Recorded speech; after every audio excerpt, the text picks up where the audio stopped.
Hello and welcome everybody. We are here for game number 2, LGD versus CDEC Gaming, and well, the first one was very upsetting simply because LGD, that is a direct invited TI team, while CDEC didn't make it. So this is sort of a, I don't know, by TI standards, tier 1 versus tier 2 standard game, and losing against CDEC is of course a big blow. And for CDEC, it's of course a big success. Their Brood Mummy was really good, and of course that with a combination of a nice initiation by the Storm Spirit, decent core building on the Lina. Yeah, brought them a nice win. In the end, LGD, they were fortifying their base for a long time, but eventually they were just not able to hold it off. You're here on HeflaTV. My name is Heflamoke. I'm casting with GrandisV. It's very early in the morning for me, very late for Mr. Grandis. So I hope you're not gonna hate on us for that. Let's hop into this draft, Grandis, and let's see what we get for the second round of this best of 5. Absolutely. For game number 2, we're going to start things off with a Undying Dazzle band from LGD, Bounty Hunter first pick, and then a Tuskless Shrek band from CDEC, Gyrocopter Queen of Pain for them, and then the second pick for LGD will be a Shadow Fiend. Again, another very fast draft, but just another short note. Number 1, XZ really did just take over the game on that Broodmother, giving me flashbacks to Pergerinho from Balkan Paris Corleone whenever they were playing together. Just a really aggressive and actual scaling carry Broodmother. It was quite a pleasure to see. If you didn't watch it, I definitely recommend going back and watching the VOD. Next stage band's going to come out with Clockwork Earthshaker from LGD and Spirit Breaker from CDEC. Absolutely. So LGD, a tiny bit jealous, I guess, of all the track gold that came out for CDEC Gaming.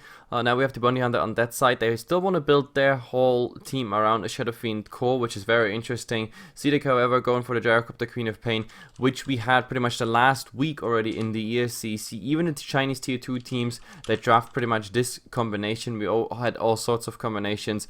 Storm plus Gyro, Queen plus Gyro, Lina plus Gyro. Like, these are like the standard cores. The Shadow Fiend, at least in the tier 2 Chinese scene, not so popular anymore.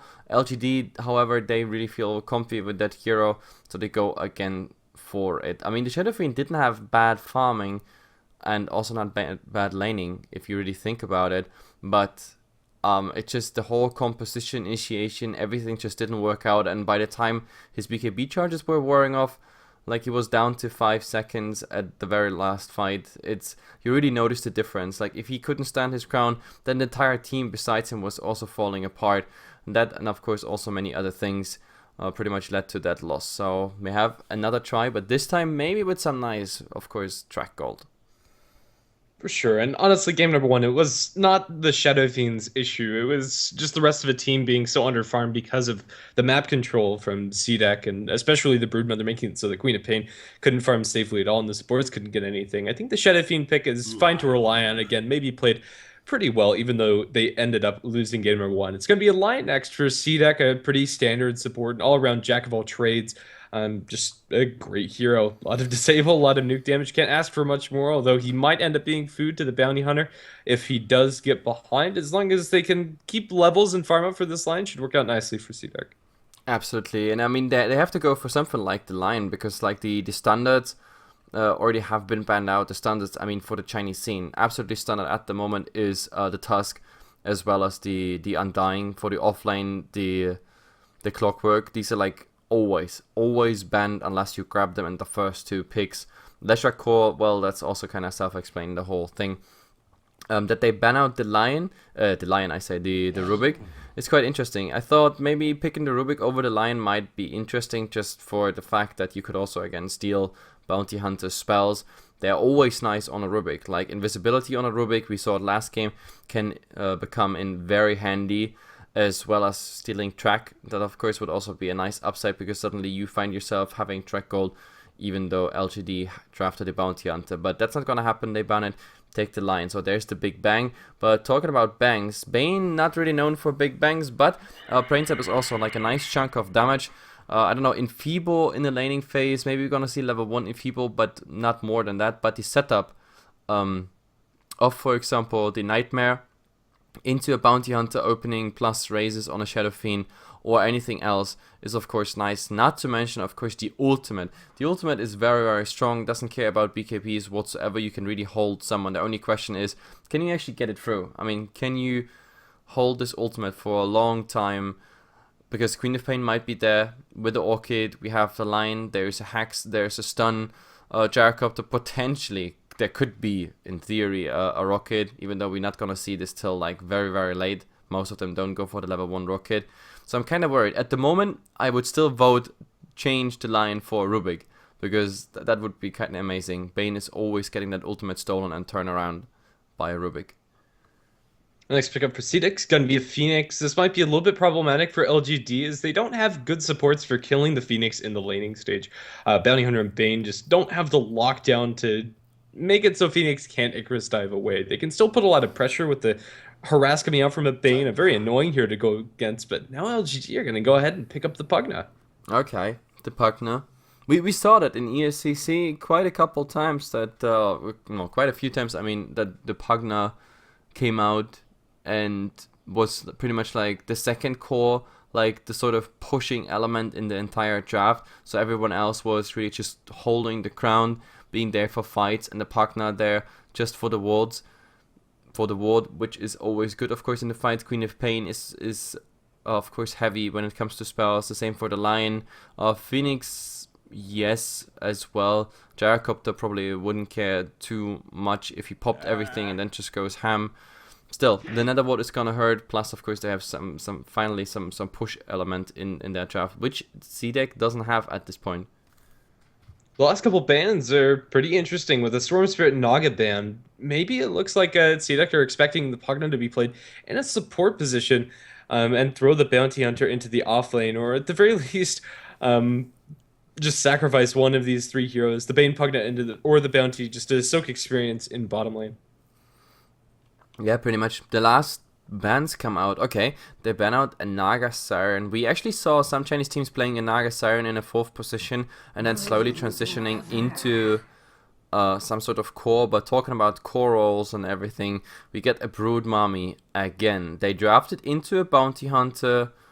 That might, of course, become a problem. Then again, this is really scary.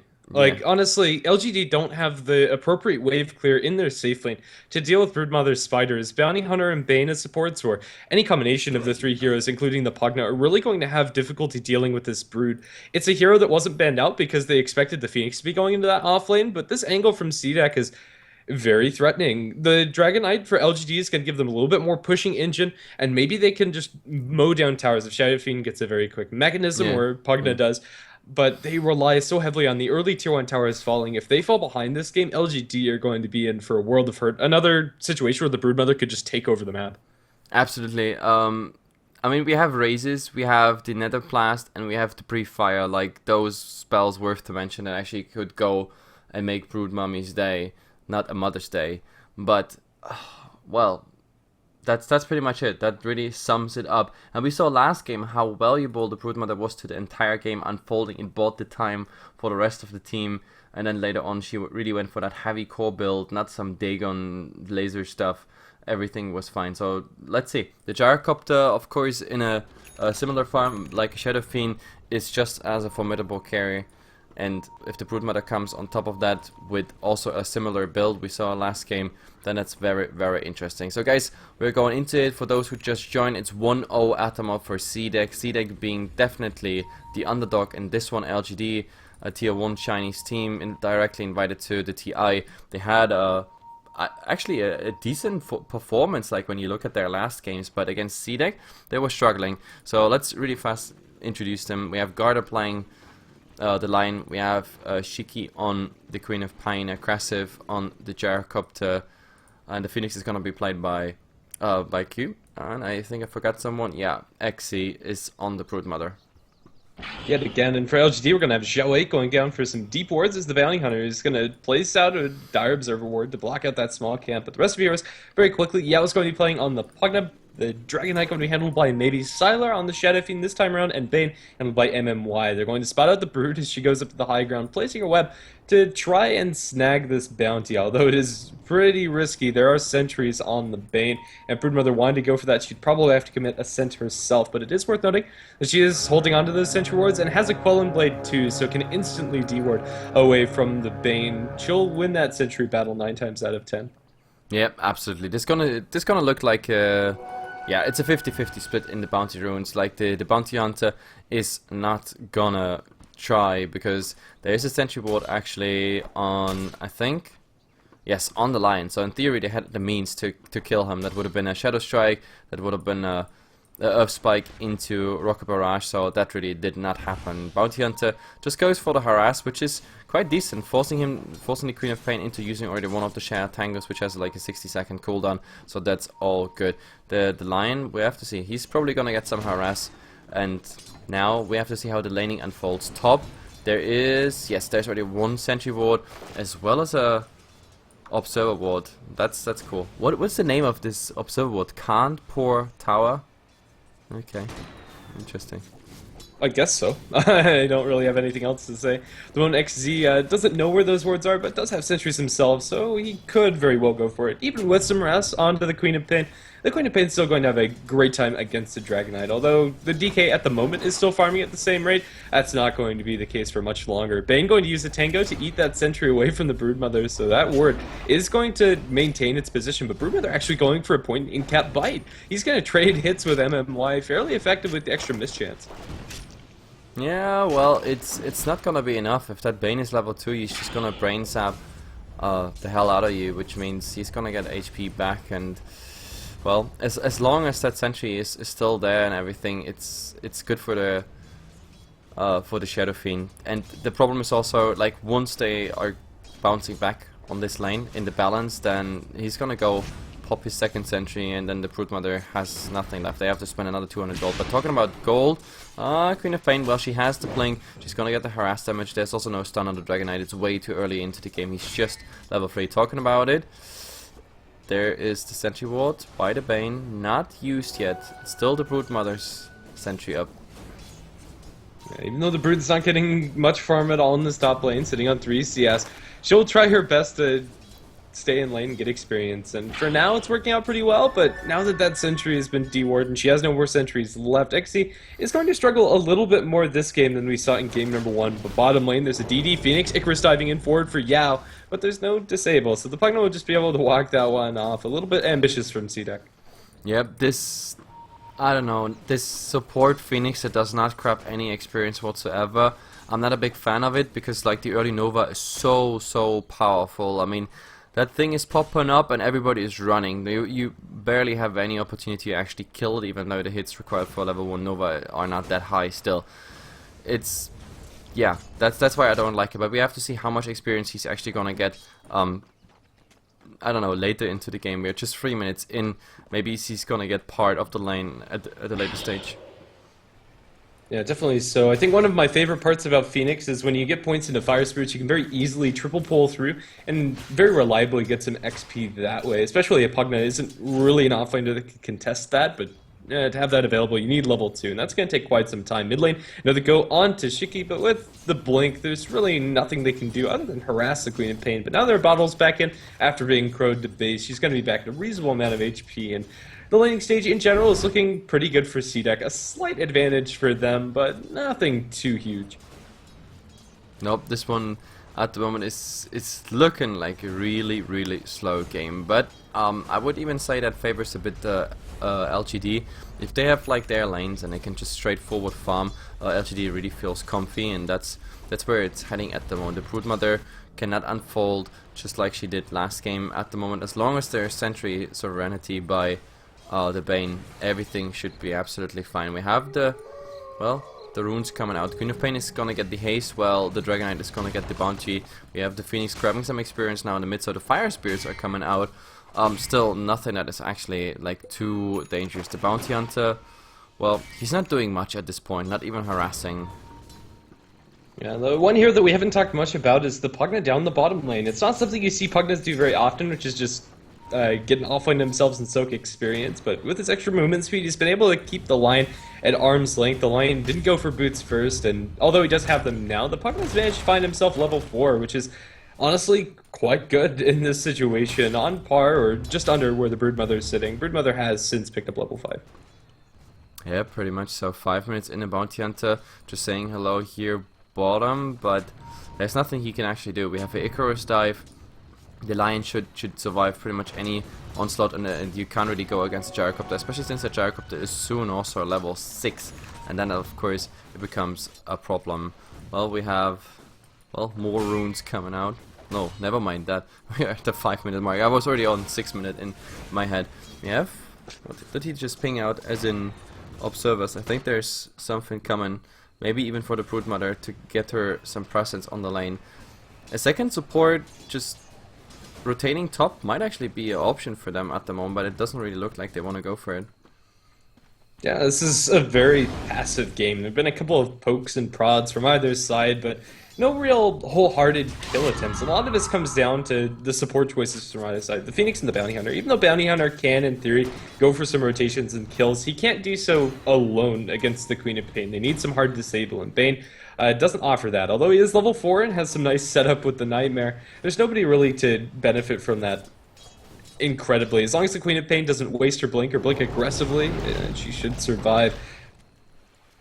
Well, there was a nice little drive-by sneak attempt off the Phoenix, but in the end, well, we have the Dragon Knight actually getting a regeneration rune while the Queen of Pain this time gets the bounty. It's not gonna change much here. We have, however, the Puck now rotating into the mid. Is this like a...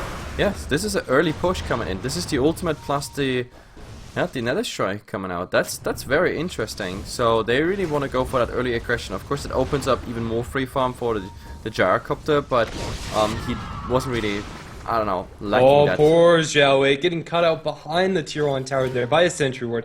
It's going to be first blood drawn by the Queen of Pain. When it's so late into the game, you really do want that extra gold on one of your cores. That's going to be really nice for the CDEC side. And after the Glyph, a lot of time has been wasted by the Pugna and the Dragon Knight as they try to go for this tower. Honestly, I'm not sure if they can do it, especially with aggressive coming in as the Gyrocopter call down and the Rocket Barrage onto Yao. They're going to blow up the poor Pugna. And with that, the push is pretty much stopped. They'll get about a third damage on that tier 1 tower, but that's it. Yep, that's, I don't know, this early aggression, like at 6 minutes, swapping directly into a tower push. Well, CDEC responded, and they responded in a very, very nice way. Getting the first blood bonus, getting now even the kill on the Pugna, which is, well, it's not the highest priority target, but it's nice for the Gyrocopter, because this way his rotation actually was completely worth it. We have a smoke in the mid, so the Dragon Knight, this time without ultimate, is actually trying to rotate into something. I'm not really sure they find anything. There is a ward spotting out what they do here, but they're really high in HP even at this point, and Lion has at least mana for one more disabled. There it is. There's the Nightmare on the Lion. So are they going for anything? Yes, that should be easy kill on the Lion. Well, I guess it was worth it after all. Now the issue is getting out safely, and it looks like they're going to do that as well. It's a big commitment from LGD. They're going to pull 3 heroes into the enemy woods. In fact, 4 if you get the Bounty Hunter that's over to the side. But it's still a kill's a kill. It's going to be nice for them, and the Shadow Fiend isn't losing any time at all in top lane. He'll be farming away, presumably going to go for the mechanism as well. The Pugna isn't getting enough farm for him to consider going for that item, and it's rare that we see Dragon Knights pick it up. It'll match the aggressive playstyle that they're going to want to go for with this Pugna DK. Yeah, absolutely. I mean, the Shadow Fiend this time is really gonna have a blast in this game. What is he going for? I think he just bought... Yes, he's just gonna go for the max standard build. And I think last time we had the Corrupt Drop Bear as a statsman, and he... I think before X time mark, Mac has like a... I don't know... 55 or like 60% win chance on a Shadow Fiend. It was relatively high, so let's see. Sailor going for the standard build on a 2-1 standing here. Bottom, however, we have 3 people grouping up, but there is a Gyrocopter with the smoke.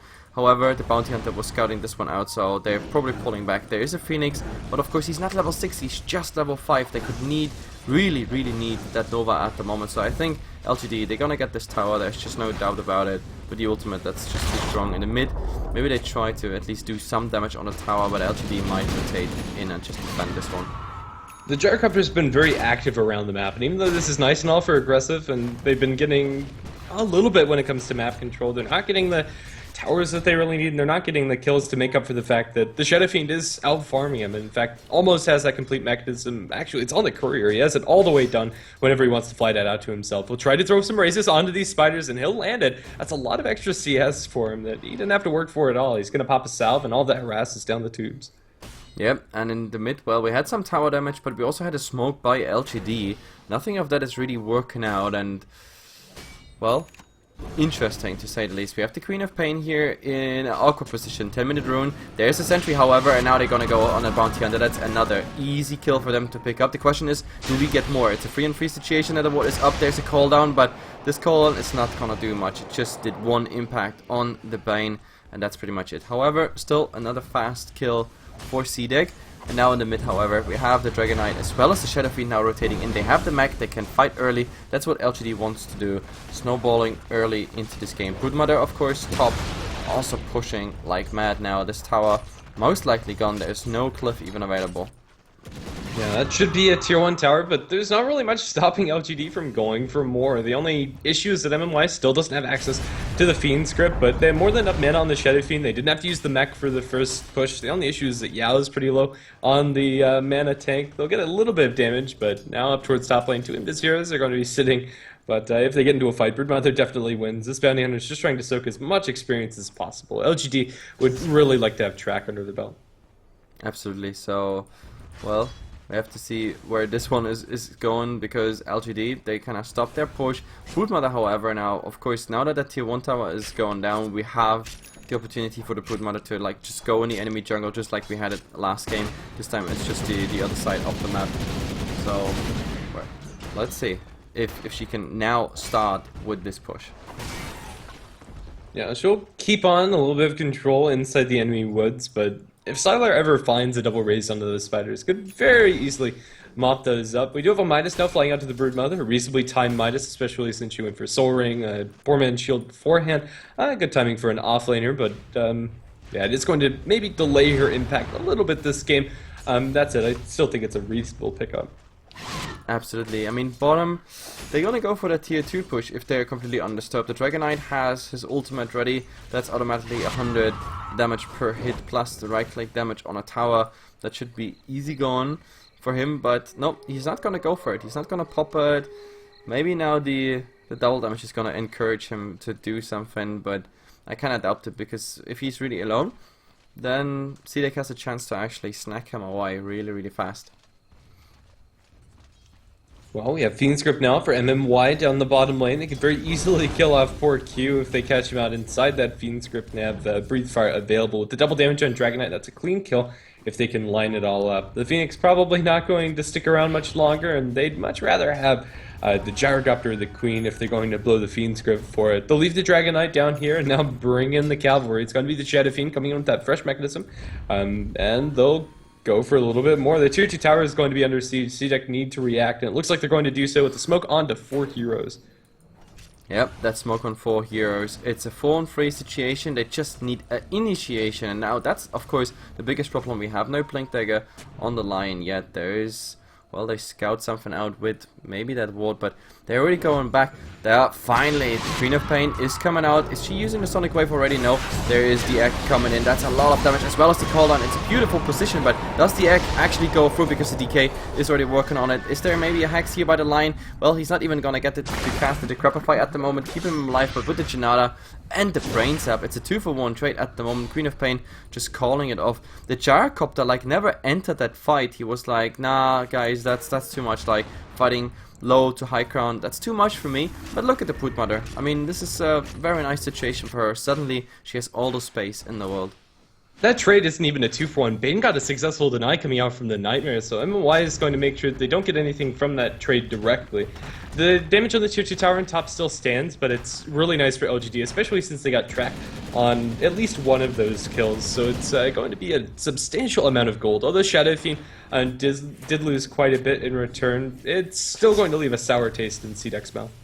Yep, absolutely. We have some sentry wards coming out top. They want to stop that Broodmother because they still have that memory of last game where, yeah, not everything was very optimal. The Broodmother is now in a position where she could actually get scouted out, but look at the spiderlings just going for it, like replicating on the range creep, then going for the catapult, multiplying like a virus on this map. So Broodmother still feeling comfy all around this top lane. Yeah, as she rightfully should. If they're going to actually kill off this brood, they need to commit a lot of heroes for it. They'll find her army, and that's actually a good chunk of gold for maybe as well as Yao. Yao got the initial Spider-ites, and the Lings went to the Dragon Knight. It's about 150 gold for not much more committed than a tad bit of mana.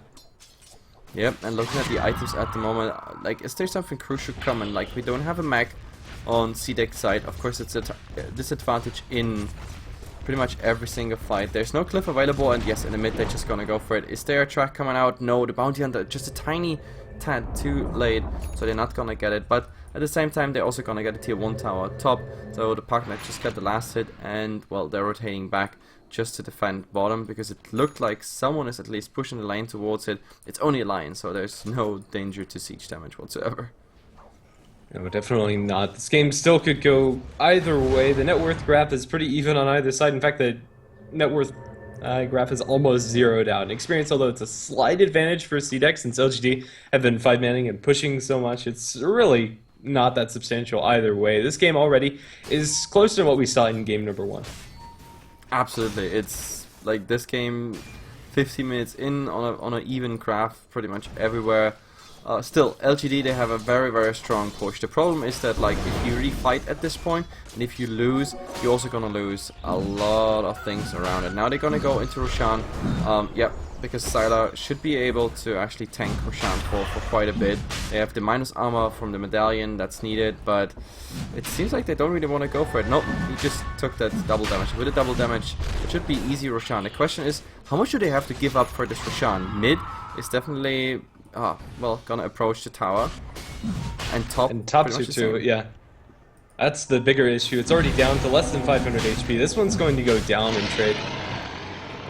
Okay, that's very interesting. I mean, so far, they only got a tier 2 tower for Roshan. It's not the worst trade of all. In the mid, well, the spiders work a tiny bit on the tower. It's not the biggest damage of all. And since they're rotating into the mid, they're even gonna stop this one. So I still think LGD is kind of fine with that trade, because now they want to fight. And talking about fighting, Jesus Christ, Lion just got that kill on the bounty hunter, but of course he has to die in return for it. Not really worth it, because he was tracked up. So if you have a 1-1 trade where it's track versus no track, then that's bad. Honestly, given the position of the line, he was dead no matter what. So yeah. I think the fact that he got something out of it is good for CDEC, but yeah, the raw numbers are going to be a little bit better for LGD. That said, without the bounty, they're not going to want to fight, but instead we'll just go for the straight push on the towers. With the DK form still activated, maybe is going to put a lot of chip damage here, and they should just be able to straight up take it. There is the glyph available, but CDEC aren't in a position where they can really fight. When you have a Bird Mother, you're kind of taking engagements 4v5, and unless they find a really good Sonic Wave, it's not going to happen, and the Dragon Knight will take the tower destruction. Yep, that's the advantage I've been talking about. Now with the Aegis, they are way more confident. They just go in with the ultimate, with another strike. They're gonna get the tower, and that's it. Broodmother, well, she's also going defensive at this point, because yeah, she's tracked up. Like, when you're tracked, you really gotta be careful. Her Spiderlings, of course, still doing some job, but that's pretty much it. We have a nice stack of Ancients, so 18 minutes in, Gyrocopter is going to work there. It seems like, no, this is not gonna be contested. Everything seems to be fine. The Shadow Fiend, however, he's invisible and could land a nice level 2 Requiem with full soul, so that would actually hurt a ton. We have to see where this one is going. He has no vision, however, that's the biggest problem. They're standing right on top of each other. Oh, she's gonna drop another weapon. He's gonna unwind the Requiem. That's a dead X. The easiest kill of his life. Wow, okay, that was very interesting. With the invisibility rune versus an invisible hero that just showed up by coincidence, more or less, and then yeah, dropped the Requiem. She didn't move at all, which was her biggest mistake, I guess. So yeah, Broodmother going down, and that buys them, of course, some nice time. No pressure in that top line. Some stacks going on here for LGD. The partner is trying to, well, I guess that is a... Is that a Gundam Scepter attempt right away? Not so sure about it. Very well could be, but just going for a BKB on Yao would also be an acceptable choice, although I'm not sure which way he's going to favor it. I think just going for the Ags is probably the play here, giving him a lot of nice extra base stats to go for the pushes, and the sustain that you get from Life Drain is also pretty cool. LGD can keep up this pressure. They still have the Aegis, but for how long is the question. They'll have it for another 2 minutes, more than enough time for them to take another tier 2 tower, and it looks like tier 2 top is the one they're going to aim for. Yeah, and CDEC making worse trades now, because this is gonna be tier 1 for tier 2, and I'm not really sure that's worth the whole thing, because also this tier 1 tower, well, there's a cliff available on pretty much both sides, but is there anyone who could defend bottom? Not really. That tower is definitely going down. Cliff still not used, Are they even gonna use it? I think they're gonna save it because they know LGD might even go for tier 3. So yeah, the rotations are coming. This tower is not going down, and they're gonna start it. Oh with the my Dragon Tail, they'll kill off the Queen of Pain in a heartbeat. They have a track on the Broodmother in the sidelines too, but LGD can keep on this pressure and keep on this push. With the Pugmore down, with the Dragon form up for maybe, the tower is going to sustain constant chip damage, and Mechanism will sustain them through this. Although there is Flat Cannon, that's kind of annoying. The Pugmore Ward still lives. There's no way for them to heal it. It is going to go down one way or another. It goes to the Brood. Yep, the Spiderlings doing work there, at least on the ward, and there's at the moment no vision, so they have no idea if Broodlings are behind them, but still, they can't really stop them, and the problem is the damage by the Dragon Knight. You have the Corrosive Breath, you have the Shadow Fiend. They're really working on tier 3 tower, and they need that everything, but oh my god, what a beautiful stun in the Icarus dive. There's the cooldown, but CDEC, again, just not finding the opening here. They're really low. They still have the Aegis, however, on the Shadow Fiend, and that Nether Ward just to retreat. I think LGD call it a day here for the sieging part of this tower, but still, they got 2 kills. They got a tier 2 tower, way better trade, and they almost got a tier 3 completely. So LGD as a very standardized and team with routine, it's very nice what they do, step by step and not overcommitting.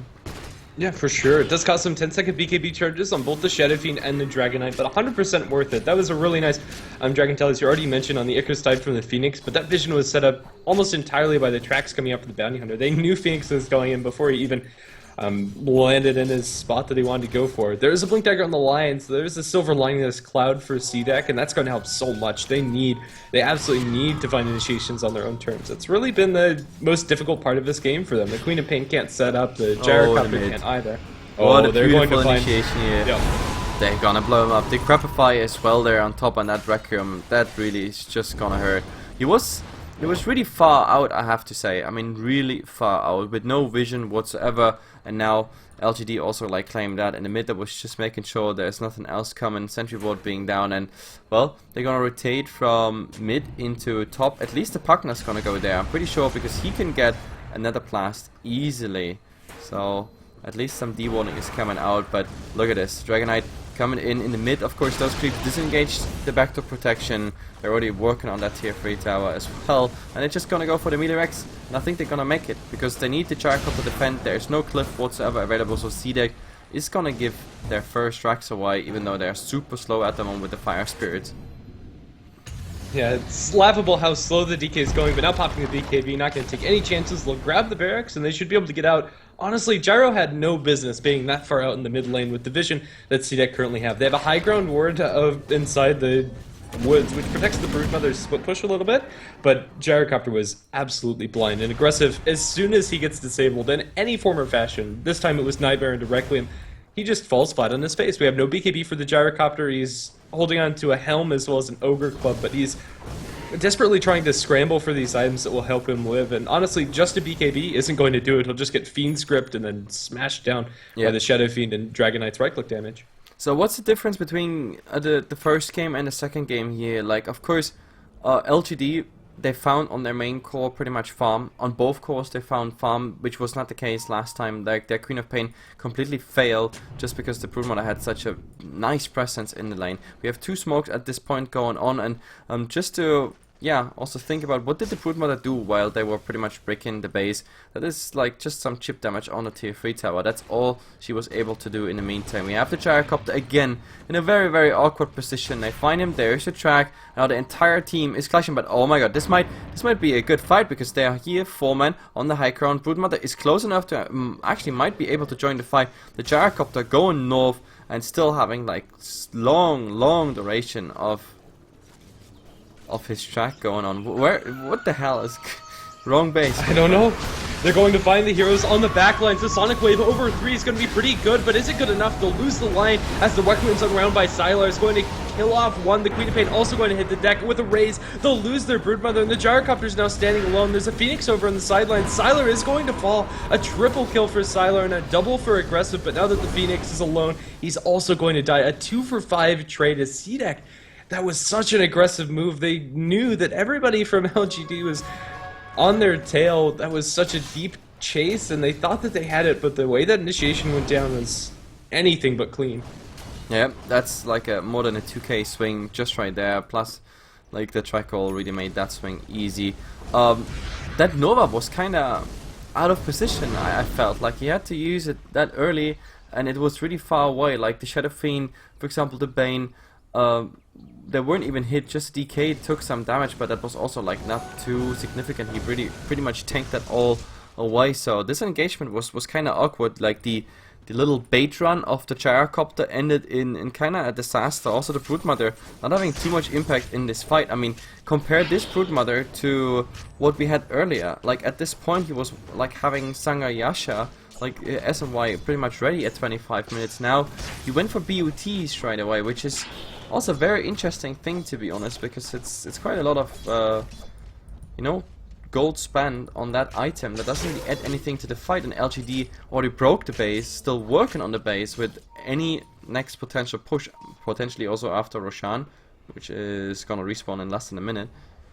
So, well, yeah, I think the biggest issue for the Broodmother this game is the game plan coming out from LGD. They're grouping up and they're going for these 5-man pushes, and unless Broodmother can combat that with direct split push, she can't really contribute to the team fights. And in game number 1, XZ was very active and was able to be a big part inside those engagements, but this one just hasn't been XZ's game. He's farming well, he's still keeping up in net worth, but 0-2 and 2, he hasn't really set up any kills or been involved in very many kills at all. Inside mid lane, Phoenix gonna be forced to Icarus dive away, but he doesn't get to the high ground. He's gonna have to TP, but Shuriken cancels that, and that's the death of Q. Although maybe they can turn around for Xiao. The Queen of Pain's going to join the fray, but now Fiend's gripped up. The Queen of Pain is also going to fall, and LGD find themselves a free 2 kills. that was very interesting, and that just happened, aka LGD will push. Like, there's just no other way that is going to end. A level 2 ultimate for the Dragon Eye is ready. He's almost level 16. He could have just had the level 3 pretty much, but who cares? Right now, there is one glyph ready, which they could use for the Meteor Axe, just to, yeah, stall some time, but no, it's not gonna help. Like, they're gonna use the glyph here on the tier 3 tower, and they're gonna work immediately on the tier, not on the tier racks, on the Meteor Axe. The Broodmother is trying to do some split push in the north, but that's pretty much it. So the second Rex going down. The Broodmother actually rotating back into the base, which is also very interesting. Not continuing that push top. And LGD, they're just gonna fall back. Roshan is also respawned, so they can go for their second Roshan just after they had a nice success in mid. For CDEC, of course, fighting against 2 empowered lanes, not so sure. Yeah, it's going to be difficult. Tier 3 tower on the top is down to less than 400 HP, but isn't going to end up dying. LGD, this game is so very close to over in their favor. CDEC really just need more farm on their gyrocopter if they want to contest this. He, in theory, can push out against these super-sized melee creeps, but not with his current inventory. Gyrocopter has BKB and Helm, and although these are fine items to have, the amount of advantage LGD have generated by pushing down so many towers and taking down these barracks is propelling things in their favor in a huge way, and Cheeky blinks down for the haste rune. He'll find it. But this fight could go very sour for CDEC unless they can split apart LGD and focus down some of the supports. But in a full 5-on-5 clash, I don't even think it's worth a shot. No, at this point I don't see how they can actually win this. Like, they're waiting pretty much on each other's high ground around the secret shop for the dire side, around like just the center of the jungle on the other. Like, they were hoping that, I guess they just come in here as a gank and I can just, you know, immediately just go for it, but it's not gonna happen. Instead they come from the other side. The bounty hunter still in a position where he can scout, but oh, beautiful X here coming out. They might actually be able to just get rid of him really fast, but there is Glimmer Cape, everything's coming out, and the DK just opening here on the Phoenix, and he doesn't even get his egg off. Well, the Gyrocopter is trying his best, but hell, he is called down on 2 people with a BKB, and therefore Bane just easy ultimate on him. They try to still fight a bit, but a GG call already has been made by Aggressive. He knows he can't really carry this through. There goes the third one, the fourth one, only the Brood Mommy surviving, but to be honest, she should be the one dying, because her not existing impact in this game was also part of like CDEC's loss here. Yeah, it wasn't a good game at all for CDEC. It didn't seem like they found any momentum. As soon as the Pugna and DK started grouping up, they took tower after tower after tower. And I think the biggest difference is that the Shadow Fiend in lane was able to deal much better with the Brood than the Quap in game number 1. LGD will strike back, tying up the series 1-1. Absolutely. So that being said, guys, 1-1, best of 5. So we have still, yeah, potentially like just 2 games incoming if LGD goes for a fast win, or maybe CDEC. But yeah, if this goes worst case, we have a full 5-game scenario here, which is not bad because I kind of like it. It's just CDEC, the quality of the game from game 1 to game 2 was really totally different, and I absolutely say, yeah, Broodmother did just not have the impact she had last game, and from there on, just, yeah, didn't feel the same CDEC. Let's see if they can prove it in game number 3 to be still formidable enemy for LGD here. Be right back.